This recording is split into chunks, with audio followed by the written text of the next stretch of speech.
शहर की ताज़ा तरीन खबरों के लिए सब्सक्राइब कीजिए EW नेटवर्क और बेल आइकॉन दबाना ना भूलिए।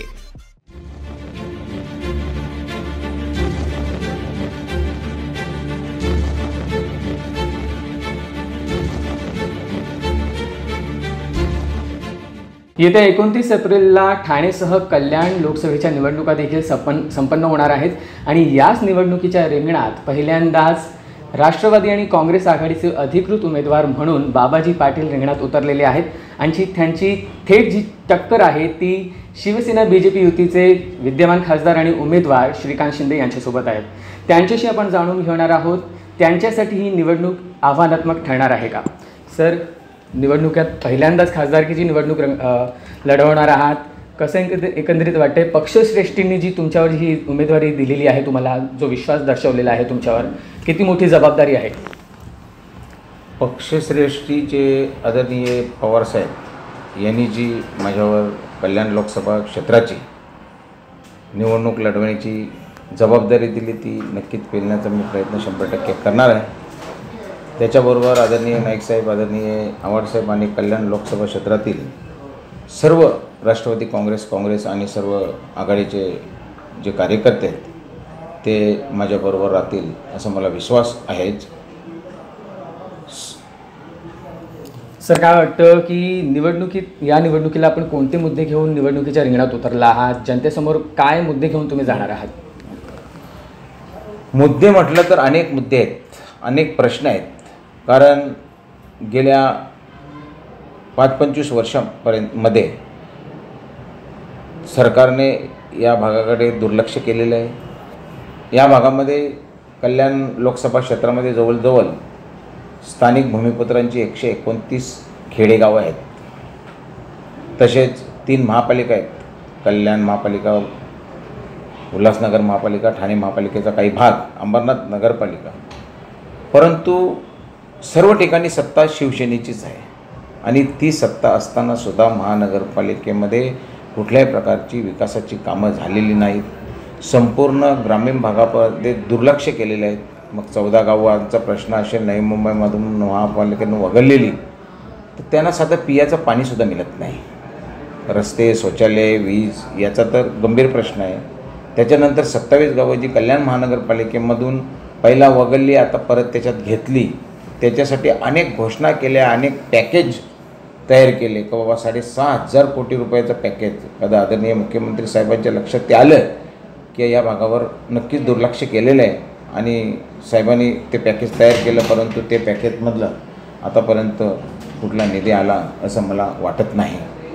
त्याच्यानंतर अंबरनाथ तालुक्यामधील नेवाली हे जे गाव आहे हे संपूर्ण लोकांना माहीत आहे की आता 2017मध्ये तिथे खूप मोठा आंदोलन झालं ना, त्या आंदोलनाला चांगल्या प्रकारे हँडल न करता आल्यामुळं त्याला गालबोट लागलं आणि बरेचसे लोकांना बेछूट गोळीबाराला सामोरे जावं लागलं, पोलिसांच्या माराला सामोरं जावं लागलं। तसेच त्यांना अटक झाली, जवळजवळ 3-3, 4-4 महिने ते अटक राहिले, गुन्हे दाखल झाले, गंभीर गुन्हे दाखल झाले आणि ते गुन्हेसुद्धा अजून निघालेले नाहीत। परंतु त्याच्यामध्ये शासनाने कुठल्याही प्रकारचं लक्ष न घातल्यामुळं हा स्थानिक भूमिपुत्र आणि पोलीस त्यांचा कुठेही कारण नसताना, म्हणजे पोलीस जनतेचे मित्रच असतात, परंतु संरक्षणाच्या माध्यमातून त्यांना उभं राहावं लागतो, सामोरे जावं लागतो।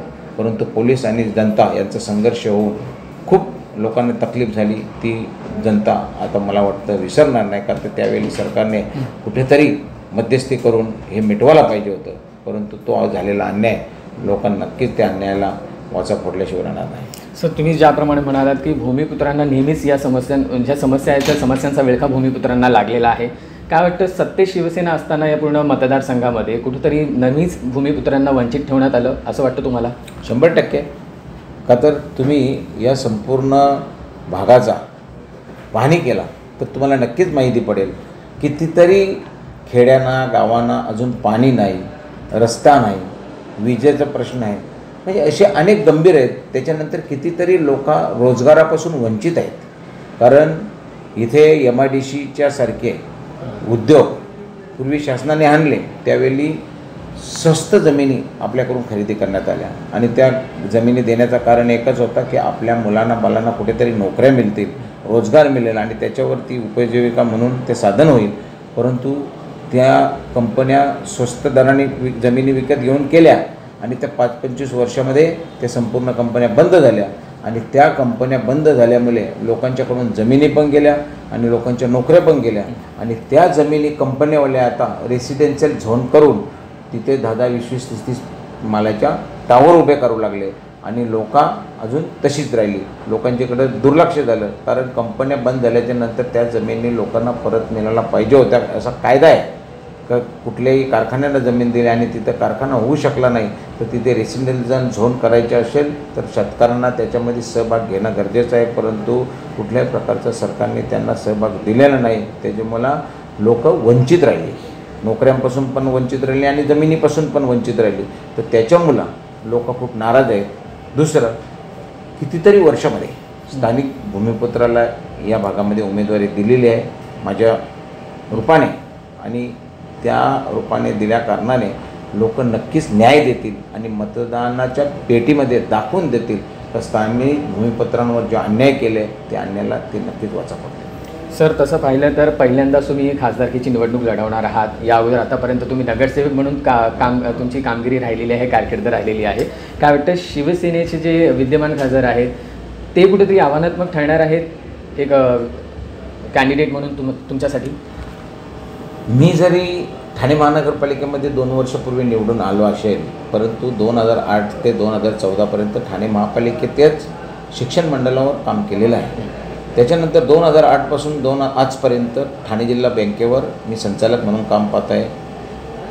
3 वर्षे मी चेअरमन म्हणून काम केलेलं आहे आणि हे सर्व करत असताना संपूर्ण ठाणे जिल्ह्यामध्ये चांगल्या प्रकारे मी काम केल्यामुळं संपूर्ण लोकांशी माझा परिचय आहेच. दुसरं, विद्यमान जरी खासदार असेल परंतु गेल्या 25 वर्षापासून सत्ता त्यांचीच आहे महानगरपालिकांमध्ये किंवा जिल्हा परिषदामध्ये. परंतु त्यांची सत्ता असतानासुद्धा इथे विकास झालेला नाही. तर मी कुठंतरी विजन दाखवू शकेन का तर 2017मध्ये निवडून आल्याच्यानंतर मी माझ्या प्रभागामध्ये चांगल्या प्रकारे निधी आणून कामं केलेले आहे आणि ते जनतेने जवळून पाहिलेलं आहे आणि ते पाहिल्यामुळे एवढ्या कमी कालावधीमध्ये बाबाजी पाटील एवढा चांगला काम करू शकतो. तर जर केंद्रामध्ये जर आपण निवडून गेलो तर केंद्राची करोड रुपयाची निधी आणून आपल्या भागाचा विकास करू शकतो असा लोकांना विश्वास आहे. सर, जाता जाता शेवटचा प्रश्न, येत्या 29 एप्रिलला निवडणुका होणार आहेत, मतदान आहे. जनतेचा कौल आपल्या बाजूने लागावा यासाठी आपण जनतेला काय आवाहन करेल, वोट अपील काय कराल? जनतेला मी एकच विनंती करेन की गेल्या 30 वर्षामध्ये स्थानिक भूमिपुत्राला इथे राष्ट्रवादी काँग्रेस पार्टी आणि सर्व आघाडीच्या माध्यमातून उमेदवारी दिलेलं आहे.